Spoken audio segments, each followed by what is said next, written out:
दोस्तों स्वागत है एक बार फिर मेरे इस चैनल पर। भाई आजकल हमारा चैनल जो है आपके लाइक्स और आपके कमेंट के अभाव से जूझ रहा है, रीचेस कम होती जा रही हैं। दोस्तों जान लीजिए यार, हम ही तो वो लोग थे यार, सबसे पहले तो हम आए थे और हमें ही आपने रीच से बाहर कर दिया। चलिए कोई बात नहीं, लेकिन राहुल गांधी के बारे में खबर, ऐसे किसी नेता की वो पीड़ा जिसको बदनाम बार बार किया जा रहा हो, ऐसे वो राहुल गांधी जिनको बार बार बदनाम करके उनके सिख वाले बयान को तोड़ मरोड़ करके पेश किया जा रहा हो। लेकिन आप मानिए, यकीन मानिए, जो आदमी एक मोची का ध्यान रख सकता है, एक दर्जी का ध्यान रख सकता है, एक हेयर ड्रेसर का ध्यान रख सकता है, तो क्या वो कभी बात बोल सकता है सिखों के लिए? शायद नहीं कर सकता। बीजेपी का मामला क्या है कि बीजेपी तो बोलती है, साथ में मीडिया भी चिल्लाने लगता है,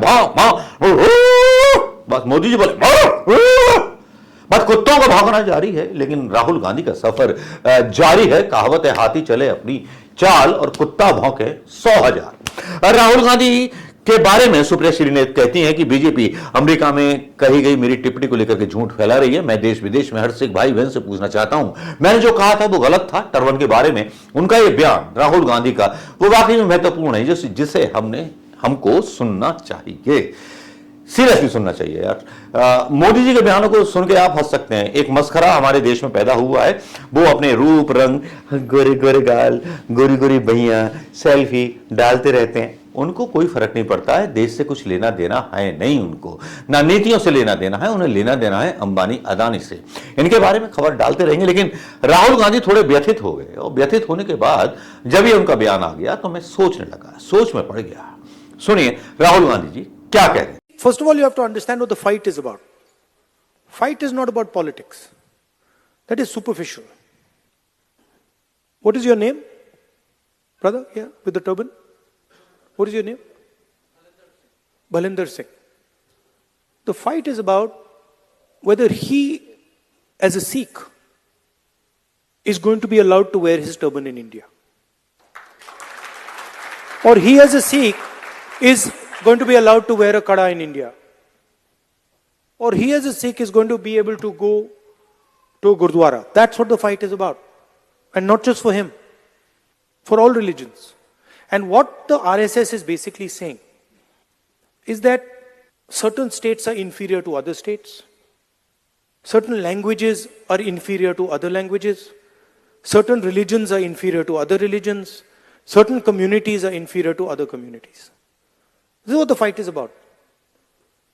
We are of the opinion that whether you are from Punjab, Haryana, Rajasthan, Madhya Pradesh, all of you have your history, all of you have your tradition, all of you have your language, and every single one of them is as important as any other one. The fight is about what type of India we are going to have. Are we going to have an India where people are allowed to believe what they want to believe? People are allowed to respect what they want to respect, say what they want to say, listen to what they want to hear? Or are we going to have an India where only few limited people can decide what is going to happen? And the problem is these people don't understand India. वो समझ ही नहीं आती उनको। राहुल गांधी को आपने सुन लिया होगा, और राहुल गांधी की बात जो हमारे एक बीजेपी के पूर्व सतपाल मलिक साहब हैं, गवर्नर रहे हैं बीजेपी के साथ, बीजेपी के नेता रहे, उनका भी एक पत्रकार दीपक साहब हैं, उनके साथ एक इंटरव्यू आता है, तो वो राहुल गांधी को कितना शालीन और कितना हम्बल व्यक्ति बताते हैं, वो आप सुनेंगे तो समझ जाएंगे। हमें लोग मुझसे बोलते थे कि यार राहुल गांधी नेता नहीं है, तो मैं बोला उनसे, यार नेता किसको चाहिए एज ए पीएम? हमें हमारे जैसा आदमी चाहिए जो मुश्किलें लोगों के साथ मिलकर के बांट सके। ये 2014 से मेरे फेसबुक पर पड़ा हुआ है, 2014 से या 15 से डाले हुए मेरे यूट्यूब पर पड़ा हुआ है। राहुल गांधी का जितना बड़ा मैं हिमायती रहा, और मुझे फख्र है इस बात का कि वो पहला व्यक्ति मैं था जिसने राहुल गांधी को उस समय पहचान लिया था, जिसने अपनी नानी दादी खोई थी, बाप खोया था, और जब मां ने अध्यक्ष पद सौंपा था वो रोई थी, और बीजेपी ने उसको बड़ा मुद्दा बना लिया था। सतपाल मलिक क्या बोल रहे हैं दीपक जी के साथ, उनको इतना हम्बल कि मेरे ड्राइवर से भी बात करते हैं, उनसे भी बात करते हैं, उसकी राजी खुशी पूछते हैं। ये कोई बनावटी या खरीदे हुए नहीं है सतपाल मलिक या कांग्रेस ने 2 लाख या 3 लाख या 4 लाख रुपए में दीपक शर्मा को भी नहीं खरीदा हुआ है। वो अलग बात है कि हमारी कभी कभी असेसमेंट डीवाई चंद्रचूड़ के बारे में गलत हो जाती है, नहीं फैसला कर पाते हम कि यह आदमी सही है या फेक है। लेकिन आज राहुल गांधी जब बात करते हैं, राहुल गांधी एक ऐसा डिसेंट नेता लगता है कि मैं सीधे सीधे बराक ओबामा के ऊपर नंबर देना चाहूंगा राहुल गांधी को, मैं सीधे सीधे कमला हैरिस के ऊपर नंबर देना चाहूंगा उस राहुल गांधी को। कमला हैरिस को कभी किसी सैलून में, या प्रधानमंत्री मोदी तो खैर बिग सेलिब्रिटी हैं, वो किसी सैलून वाले के यहां, किसी किसान के साथ, कहीं किसी हल पर, किसी ट्रैक्टर पर नहीं दिखाई दिए होंगे। लेकिन जिस राहुल गांधी पर ये आरोप लगाते थे कि राहुल गांधी को ये नहीं पता कि ये गेहूं की फसल है या मटर की फसल है या चने की फसल है, आज वो राहुल गांधी जो है लोहे के चने चबा रहा है पूरी बीजेपी पार्टी को, पूरे मीडिया को इतनी बुरी तरह से धोया है राहुल गांधी ने, लाजवाब।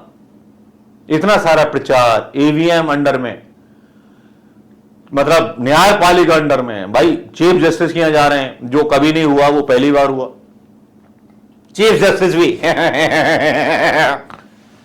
यार देश में लोकतंत्र बचा है, हिजड़ा नाश हो रहा है। मैं तो यही नहीं मतलब अभी तक एज्यूम ही नहीं कर पा रहा हूं, मैं सोच ही नहीं पा रहा हूं कि यार प्रधानमंत्री और एक चीफ जस्टिस का सुप्रीम कोर्ट जब उसके पास होगा, जिस प्रधानमंत्री पर दुनिया भर के आरोप लगते हो, अदानी अंबानी के करप्शन के, हिंडनबर्ग के, वहां सुप्रीम कोर्ट का चीफ जस्टिस और उनके साथ गणेश आरती, और फिर प्रधानमंत्री का यह आरोप, लोगों को मेरे गणेश पूजा से नफरत है। अरे भैया पंडाल में चले जाते हैं यार, किसने रोका था?